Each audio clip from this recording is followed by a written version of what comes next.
ನಾವು ಸಿರಿ ಅಂತ ಹೇಳ್ಬಿಟ್ಟು ಒಂದು ತಳಿ ಇದೆ, ಆ ತಳಿನ ಆಯ್ಕೆ ಮಾಡ್ತೀವಿ. ಇದಕ್ಕೆ ಮೇನ್ಲಿ ಸೀಸನ್ ಅಂತ ಇರಲ್ಲ, ಇದು ಎಲ್ಲಾ ಕ್ಲೈಮೇಟ್ಗೂ ಅಡ್ಜಸ್ಟ್ ಆಗುತ್ತೆ. 15,000 ಇಂದ 10,000 ಇನ್ವೆಸ್ಟ್ ಮಾಡಿದೀರ, ಇದಕ್ಕೆ ಒಂದು 70 to 80,000 ಮಾಡ್ಬೋದು. ಲಾಸ್ ಇಲ್ಲ ಇದ್ರಲ್ಲ, ನಮ್ಗೆ ಒಳ್ಳೆ ಮಾರ್ಕೆಟ್ ಇದೆ. ಸೊ ಕೃಷಿಯಲ್ಲಿ ಖುಷಿ ಇದೆಯಾ ಸರ್? ಪರವಾಗಿಲ್ಲ, ಇದೀರಿ, ಖುಷಿಯಾಗಿದ್ದೀರಿ ಈಗ.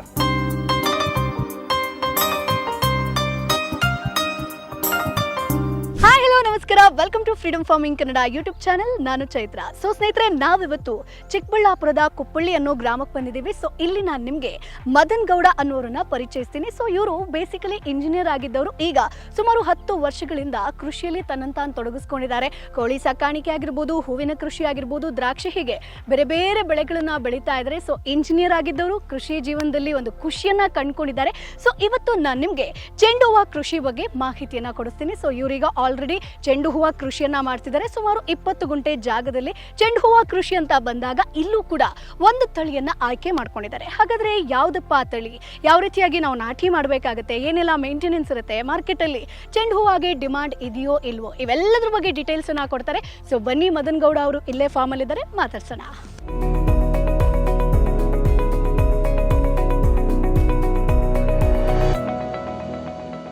ಸರ್ ನಮಸ್ತೆ. ನಮಸ್ತೆ ಮೇಡಮ್. ಸರ್, ಈಗ ನೀವು ಚೆಂಡು ಹೂವ ಕೃಷಿನ ಮಾಡ್ತಿದ್ದಾರೆ. ಸೊ ಇದು 20 ಗುಂಟೆ ಜಾಗ ಅಲ್ಲ? 20 ಗುಂಟೆ ಜಾಗ. ಓಕೆ. ಸೊ ಯಾವ ತಳಿನ ಆಯ್ಕೆ ಮಾಡ್ಕೊಂಡಿದ್ದಾರೆ ಸರ್? ನಾವು ಸಿರಿ ಅಂತ ಹೇಳ್ಬಿಟ್ಟು ಒಂದು ತಳಿ ಇದೆ, ಆ ತಳಿನ ಆಯ್ಕೆ ಮಾಡ್ತೀವಿ. ಓಕೆ. ಸೊ ಎಲ್ಲಿಂದ ಸಸಿ ತಂದ್ರಿ, ಎಷ್ಟು ಸಸಿ ತಂದ್ರಿ? ನಾವು ಇದು ತಂದಿರೋದು ಚಿಕ್ಕಬಳ್ಳಾಪುರದಿಂದಾನೆ. ಚಿಕ್ಕಬಳ್ಳಾಪುರದ ಹತ್ರ ಜಾತ್ವಾರ ಅಂತ ಒಂದು ಊರಿದೆ, ಅಲ್ಲಿಂದ ತಂದಿರೋದು. ಓಕೆ. ಸೊ ಅಲ್ಲೇ ಯಾಕೆ ಸರ್ ಬೆಸ್ಟ್ ಅಲ್ಲಿ ಸಿಗುತ್ತಾ, ಯಾರು ಹೇಳಿದ್ರು ಏನು ಅಂತ? ಬೆಸ್ಟ್ ಅನ್ನೋದಕ್ಕಿಂತ ಅಲ್ಲಿ ನಾರು ಚೆನ್ನಾಗಿ ಕೊಡ್ತಾರೆ. ಗಿಡ ಎಲ್ಲ ಚೆನ್ನಾಗಿ ಇದು ಮಾಡಿ ನೀಟಾಗಿ ನಮ್ಗೆ ನಾರು ಏನು ತಂದು ಉಣ್ದಾಗ ಎಲ್ಲ ನಮ್ಗೆ ಎಲ್ಲೂ ಹೋಗಲ್ಲ, ನಾರು ನೀಟಾಗಿ ಬರುತ್ತೆ. ಸೊ ಒಂದು ನಾರಿಗೆ ಎಷ್ಟು ರೂಪಾಯಿ ಇದೆ ಸರ್ ಈಗ? ಈಗ ಇದು ಚೆಂಡು ಹೂವು ಬಂದು 2.5 ಇಂದ 3 ರೂಪಾಯಿ ಇದೆ. ಓಕೆ. ಸೊ ಎಷ್ಟು ಸಸಿಗಳನ್ನ ತಂದ್ರಿ ನೀವು? ನಾವು ಇಲ್ಲಿ 3,000 ಸಸಿ ತಂದಿದ್ದೀವಿ. ಓಕೆ. ಸೊ ಇದಕ್ಕೆ ನಾಟಿ ಕ್ರಮ ಹೆಂಗ್ ಸರ್? ಎಷ್ಟು ಸರಿ ನಾವು ಭೂಮಿ ಉಳುಮೆ ಮಾಡಬೇಕು ಅಂಡ್ ಎಷ್ಟು ಅಂತರವನ್ನ ಕಾಪಾಡ್ಕೊಳ್ಬೇಕಾಗುತ್ತೆ? ಇದನ್ನ ನಾವು ಒಂದು 3 ರಿಂದ 4 ಸರಿ ಉಳುಮೆ ಮಾಡ್ಬೇಕಾಗುತ್ತೆ. ಆಮೇಲೆಲ್ಲ ಫುಲ್ಲು ಸಾಲ್ ಹೊಡಿತೀರಿ. ಸಾಲ್ ಹೊಡೆದ್ಬಿಟ್ಟು ನೀವು ವಾಟರ್ಸ್ ಎಲ್ಲ ಚೆನ್ನಾಗಿ ಫರ್ಟಿಲೈಸರ್ಸ್ ಏನೇನಿದೆ ಎಲ್ಲ ಹಾಕ್ಬಿಟ್ಟು ಆಮೇಲೆ ಸಸಿ ನಾಟಿ ಮಾಡ್ತೀವಿ. ಓಕೆ. ಸೊ ಗೊಬ್ಬರ ಏನೇನು ಕೊಟ್ಟಿದ್ದೀರಾ ಸರ್? ಗೊಬ್ಬರ ನಾವು ಇದಕ್ಕೆ ಫಸ್ಟ್ ಮಾಮೂಲಿ ಹಸು ಗೊಬ್ಬರ ಹಾಕ್ತೀರಿ. ಹಸು ಗೊಬ್ಬರ ಹಾಕಿ ಮತ್ತೆ ಇಂಡಿ ಬ್ಯಾಸಾಯಿ ಅಂತ ಬರುತ್ತೆ, DAP ಆ ಥರ ಎಲ್ಲ ಬರುತ್ತೆ, ಅವೆಲ್ಲ ಯೂಸ್ ಮಾಡ್ತೀವಿ. Okay sir. ಈಗ ನಾನು ನೋಡ್ತೀನಿ ಇದರಲ್ಲಿ ಡಿಸ್ಟೆನ್ಸ್ ಮೇಂಟೈನ್ ಮಾಡಿದ್ದೀರಾ ನೀವು. ಸೊ ಎಷ್ಟು ಸರ್, ಸಾಲಿಂದ ಸಾಲಿ ಎಷ್ಟು? ಇದು ಮಳೆಗಾಲ ಆದ್ರೆ ನಾವು ಒಂದು 4 ರಿಂದ 4.5 ಅಡಿಗೆ ಹಾಕೊಂತೀರಿ. ಬೇಸಿಗೆಗಾಲ ಇರೋದ್ರಿಂದ ಒಂದು 3 ಅಡಿಗೆ ಹಾಕಿರ್ತೀವಿ. ಸೊ ಗಿಡದಿಂದ ಗಿಡಕ್ಕೆ ಏನಾದರೂ ಡಿಸ್ಟೆನ್ಸ್ ಮೇಂಟೈನ್ ಮಾಡಬೇಕಾ ಅಥವಾ ನಾರ್ಮಲ್ ಆಗಿ 1 ಅಡಿ ಡಿಸ್ಟೆನ್ಸ್ ಗ್ಯಾಪ್ ಕೊಡ್ತೀವಿ. ಸೊ ಈಗ ಎಷ್ಟು ಸಾಲ್ ಮಾಡಿದ್ದೀರಾ ಟೋಟಲ್ ನೀವು?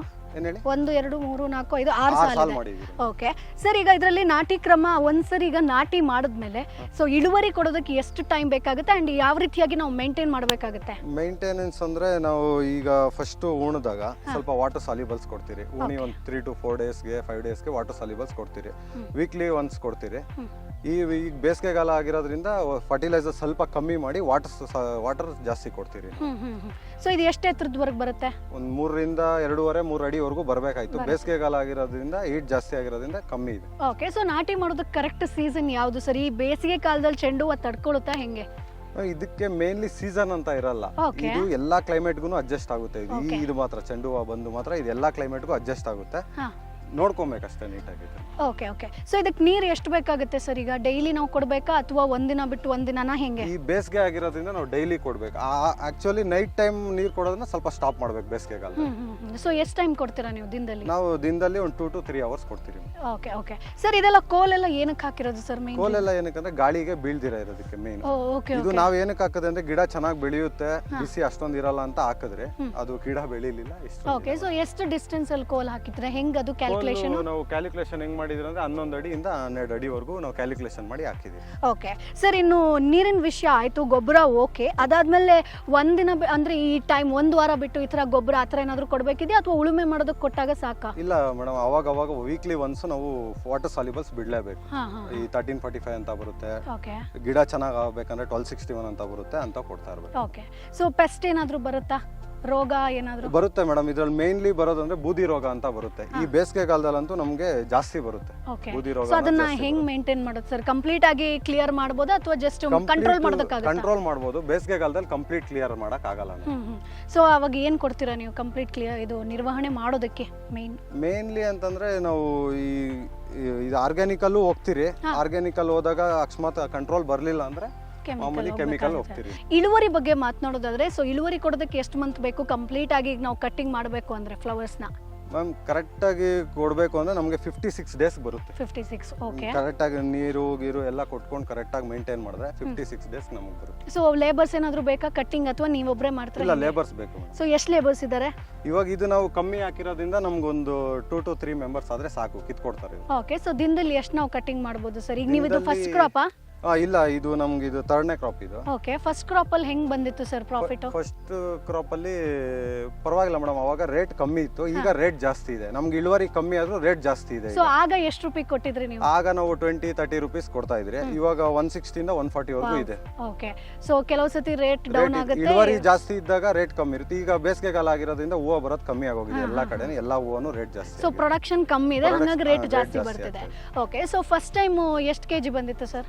ಇದು ನಮಗೆ ಫಸ್ಟ್ ಟೈಮು ಸ್ಯಾಂಪಲ್ ಬಂದು ನನಗೆ ಒಂದು 30 ಇಂದ 40 kg ಬಂದಿತ್ತು. ಈಗ ಒಂದಿನ ಬಿಟ್ಟು ಒಂದಿನ ನನಗೆ ಒಂದು 80-100 kg ಆ ಥರ ಹೋಗ್ತಾ ಇದೆ. ಓಕೆ. ಸೊ 100 kg ನೀವು ಮಾರ್ಕೆಟಿಗೆ ಕೊಟ್ಟರೆ ಎಷ್ಟು ಪ್ರಾಫಿಟ್ ಬರುತ್ತೆ ಸರ್? ಈಗಿನ ರೇಟ್ ಇಟ್ಕೊಂಡ್ರು ಕೂಡ 160 ಅಂತ ನನಗೆ 75% ಪ್ರಾಫಿಟ್ ಇದೆ ಈಗಿನ ರೇಟಲ್ಲಿ.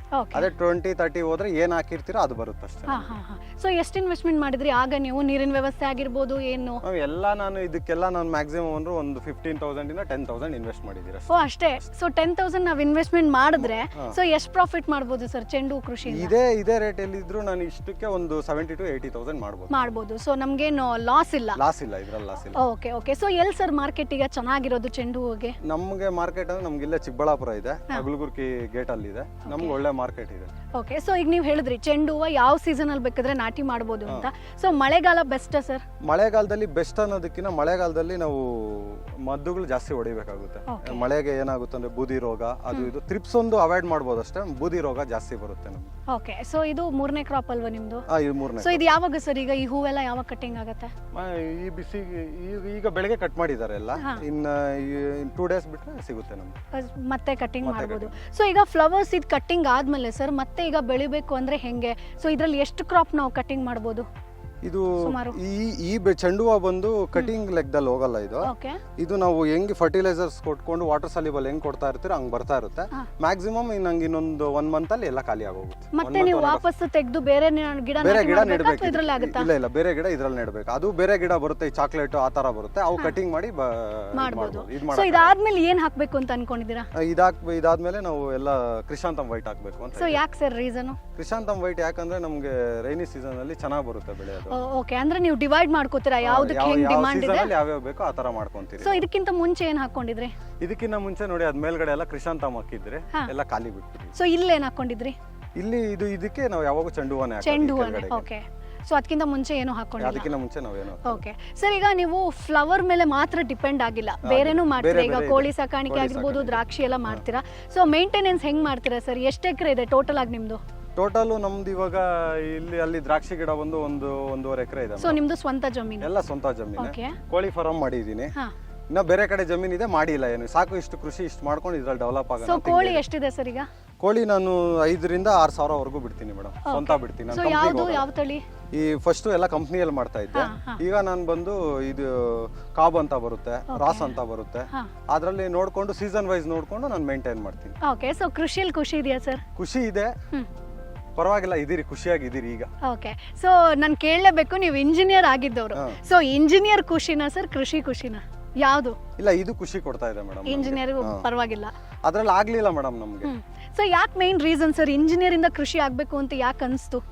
ಅನ್ಸೋದಕ್ಕಿಂತ ನನ್ಗೆ ಏನ್ ಅನ್ಸ್ತು ಅಂದ್ರೆ ತಂದೆ ಅವರೆಲ್ಲ ಮಾಡ್ತಾ ಇದ್ರಲ್ಲ, ಅದರಿಂದ ನಾವು ಮಾಡ್ಕೊಂಡು ಹೋದ್ರೆ ನಮಗೂ ಇದ್ರಲ್ಲಿ ಲಾಭ ಇದೆಯಲ್ಲ, ನೋಡ್ತಾ ಇದ್ರಲ್ಲ ನಮ್ಮ ತಂದೆಯವ್ರನ್ನೆಲ್ಲ, ಬರ್ತಾ ಇದೆ, ಅದ್ರಲ್ಲಿ ಖುಷಿಯಾಗಿದೆ. ಸೊ ತಂದೆಯವರು ಏನ್ ಮಾಡ್ತಾ ಇದ್ರು? ಇದೇ ಹೂ ಬೆಳೆ ಬೆಳೀತಾ ಇದ್ರು ಅಥವಾ ಬೇರೆ ದ್ರಾಕ್ಷಿ ನಮ್ಮದು ಮೇಡಮ್. ನಾವು ಒಂದು 28-30 years ಇಂದ ಬರೀ ದ್ರಾಕ್ಷಿನೇ ನಮ್ದು. ಓಕೆ. ಸೊ ಅವ್ರ ಜೊತೆ ನೀವು ಕೃಷಿ ಮಾಡ್ತಿದ್ರ ಅಥವಾ ಹೆಂಗೆ? ಅದಾದ್ಮೇಲೆ ನೆಕ್ಸ್ಟ್ ಇಂಜಿನಿಯರ್ ಆದ್ಮೇಲೆ ಪ್ರಾಕ್ಟೀಸ್ ಮಾಡಿರೋದ ಕೃಷಿ? ಇಲ್ಲ ಮೇಡಮ್, ನನಗೆ ಚೈಲ್ಡ್ಹುಡ್ ಇಂದಾನು ಅದು ಕಂಟಿನ್ಯೂ ಆಗಿದೆ. ಓಕೆ. ಸೊ ಮುಂದೆ ಫ್ಯೂಚರ್ ಪ್ಲಾನ್ ಏನು ಸರ್? ಏನ್ ಮಾಡ್ಕೋಬೇಕು ಅಂತಿದ್ರೆ? ಏನಾದ್ರೂ ಒಂದು ಕನಸು ಅಂತ ಇದ್ದೇ ಇರುತ್ತೆ ಒಬ್ಬ ಕೃಷಿಕನಿಗೆ. ಸೊ ಏನ್ ಡ್ರೀಮ್ ಇದೆ? ಡ್ರೀಮ್ ಅಂತ ಹೇಳಿದ್ರೆ ಅಷ್ಟೊಂದು ಆ ರೇಂಜ್ಗೆಲ್ಲ ಡ್ರೀಮ್ ಇಲ್ಲ ಮೇಡಮ್.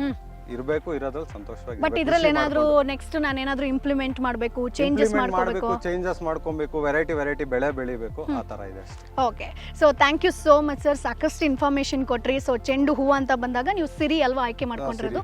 ಓಕೆ, ಸೊ ಇದರಲ್ಲೂ ಕೂಡ ಈಗ ಏನು ನೆಕ್ಸ್ಟ್ ಇನ್ನು ಕಟ್ಟಿಂಗ್ ಮಾಡಬೇಕು ಅಂತಿದ್ರು ಅದರಲ್ಲೂ ಕೂಡ ಪ್ರಾಫಿಟ್ ಮಾಡಲಿ ಅಂತ ಕೇಳ್ಕೊತೀವಿ. Thank you so much sir. So ನೋಡಿದ್ರಲ್ವಾ ಸ್ನೇಹಿತರೆ, ಮದನ್ ಗೌಡ ಅವರು ಸುಮಾರು 10 ವರ್ಷಗಳಿಂದ ಕೃಷಿಯನ್ನ ಮಾಡ್ಕೊಂಡು ಬರ್ತಾ ಇದ್ದಾರೆ. ಸೊ ಇಂಜಿನಿಯರ್ಗಿಂತ ಕೃಷಿ ಲೈಫೇ ಖುಷಿ ಅಂತ ಹೇಳ್ತಾ ಇದ್ದಾರೆ. ಸೊ ಚೆಂಡು ಹೂವು ಅಂತ ಬಂದಾಗ ಇವರು ಸಿರಿ ಅನ್ನುವಂಥ ತಳಿಯನ್ನ ಆಯ್ಕೆ ಮಾಡ್ಕೊಂಡಿದ್ದಾರೆ. ಸೊ ಕೇವಲ ಒಂದು 10 ರಿಂದ 15 ಸಾವಿರ ಇನ್ವೆಸ್ಟ್ಮೆಂಟ್ ಮಾಡಿದ್ರೆ ಒಳ್ಳೆ ಪ್ರಾಫಿಟ್ ಅನ್ನ ನಾವು ಗಳಿಸಬಹುದು. ಏನ್ ಬಂಡವಾಳವನ್ನ ಹಾಕಿರ್ತೀವೋ ಅದನ್ನ ಲಾಭದ ರೂಪದಲ್ಲಿ ಕನ್ವರ್ಟ್ ಮಾಡ್ಕೋಬಹುದು ಅಂತ ಅವ್ರು ಹೇಳಿದ್ದಾರೆ. ಸೊ ಈ ಒಂದು ವಿಡಿಯೋ ನಿಮಗೆ ಯೂಸ್ಫುಲ್ ಆಗಿರುತ್ತೆ ಅಂತ ಅನ್ಕೊಳ್ತೀನಿ. ಚೆಂಡು ಹೂವಿನ ಕೃಷಿ ಬಗ್ಗೆ ಕಂಪ್ಲೀಟ್ ಮಾಹಿತಿ ಬಹುಶಃ ನಿಮಗೆ ಸಿಕ್ಕಿರುತ್ತೆ. ಮುಂದಿನ ಎಪಿಸೋಡ್ ಅಲ್ಲಿ ಮತ್ತೊಂದು ಕೃಷಿ ಐಡಿಯಾ ಜೊತೆ, ಮತ್ತೊಂದು ಕೃಷಿ ಮಾಹಿತಿ ಜೊತೆ ನಾನು ನಿಮ್ಮ ಮುಂದೆ ಹಾಜರಿರ್ತೀನಿ. ಅಲ್ಲಿವರೆಗೂ ಫ್ರೀಡಮ್ ಆಪ್ ಅನ್ನ ಡೌನ್ಲೋಡ್ ಮಾಡಿ. ಕೃಷಿಗೆ ಸಂಬಂಧಪಟ್ಟ ಸಾಕಷ್ಟು ಕೋರ್ಸ್ ಇರುತ್ತೆ. ಯಾರು ಇದರಲ್ಲಿ ಸಕ್ಸಸ್ ಆಗಿದ್ದಾರೋ ಅವರೇ ನಿಮಗೆ ಕಂಪ್ಲೀಟ್ ಮಾಹಿತಿಯನ್ನ ಕೊಡ್ತಾರೆ. ಸೊ ಮತ್ತೆ ಆಗ್ತದ ಈಗಲೇ ಫ್ರೀಡಮ್ ಆಪ್ ಅನ್ನ ಡೌನ್ಲೋಡ್ ಮಾಡಿ. ನಾನು ಹೋಗಿ ಬರ್ತೀನಿ. ಬಾಯ್ ಬಾಯ್.